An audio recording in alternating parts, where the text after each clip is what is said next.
राजकीय, सामाजिक, शैक्षणिक आणि सांस्कृतिक घडामोडींचं अचूक अंदाज घेणारं आपल्या विचारांचं चॅनल म्हणजेच ओम साई न्यूज। आमले दुपारी फोन करला होता, सकाळपासून मारी राहते ते तिले की पैशांसाठी मारत होते ते, तिच्या घरच्यांना बी मारलं तिले। कोणी ननद पाशी तर नल्लीवर बसेल, कोणी बालत आणि कपडे वरे करी करी मारले तिनं तिले। आमनं म्हटलं बेटा संध्याकाळी लोक थांबतो यांना घरी नाही, तुझ्या पप्पाला पाठवू घ्याले। आमच्याशी बोले राहिले तर मारी टाकलं तिनं आणि पै गेलं, कोणीच नाही ते घरी आता।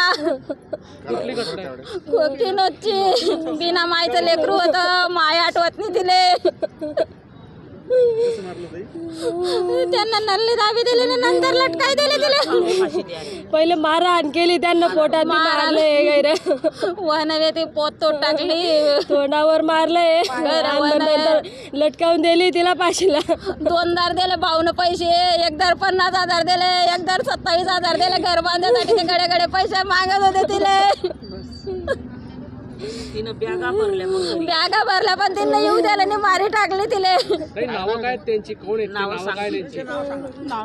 तिच्या सासूचं नाव मालूबाई आहे भास्कर, मालूबाई भास्कर, ननदचं मालूबाई भास्कर बिराडे।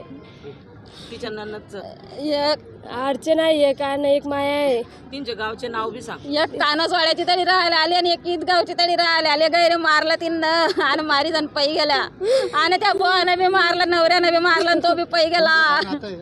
मी मावशी आहे तिची आणि माय नाही तिले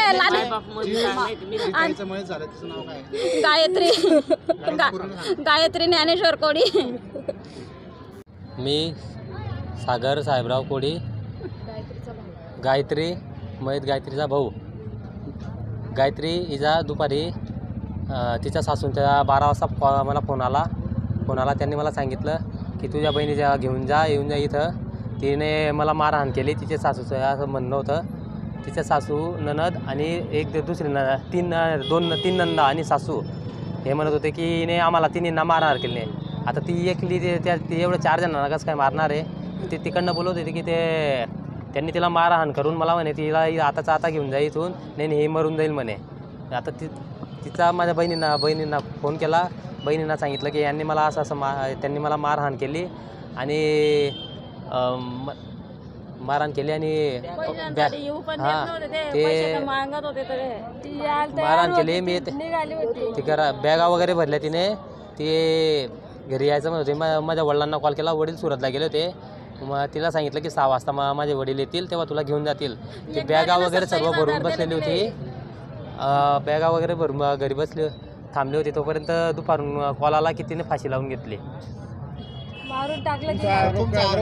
त्यांनी फाशी लावली सर तिला।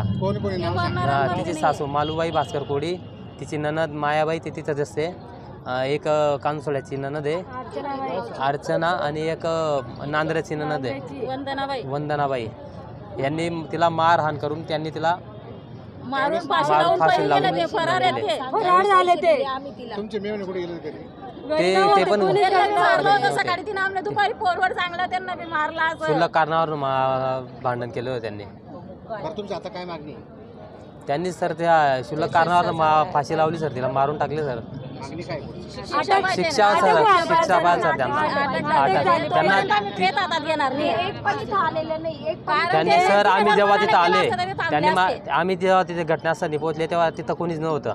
ते त्यांनी सर्व तिथून पडून गेलेले होतं। आणि आम्ही गेलो तिथं, त्यांचा फोन आला की तुझ्या बहिणीने स्वतः घरामध्ये कोणून घेतलंय म्हणे।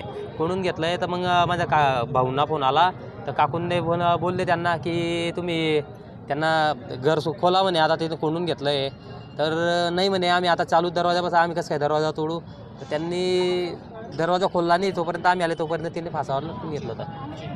मारलं की काय केलं काय, आम्ही तोपर्यंत घटनास्थळी पोहोचले तोपर्यंत त्यांनी आम्ही दरवाजा खोलला म्हणे असं सांगत होते। फरार झालेत। सागर साहेबराव कोडी।